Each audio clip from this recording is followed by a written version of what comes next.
Ehe. Vipi?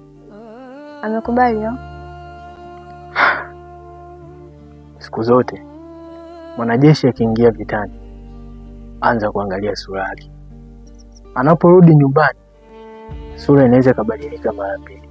Na siku zote inakuwaga ni sura ya furaha au ni sura ya huzuni. Ukiniangalia tu hapa, nahisi jibu na huzuni. Kwa maana ya pili tena, ili nikueleweshe unielewe vizuri, ni kwamba amekataa.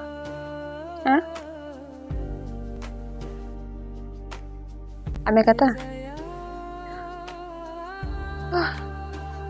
Mungu wangu. Hata tutaenda kwa wapi sasa? Umeniletea changamoto ile siwezi kukataa kwenye maisha yangu. Sema sikia, wewe ni mtoto wa kike. Huwezi kupambana kama mimi mtoto wa kiume kupambana. Ila sikufichi, nitakulinda kwenye ile giza lote mpaka utakapokucha. Leo tulale nje. Nje? Hapana, kwa kweli mimi siwezi kulala nje. Mimi ni sawa na simba ambaye yuko porini, anawinda ili wanae wale. Kwa hiyo usijali kuhusu hilo. Nitasimama kama nguzo kwako kwa usiku wa leo. Naomba niamini.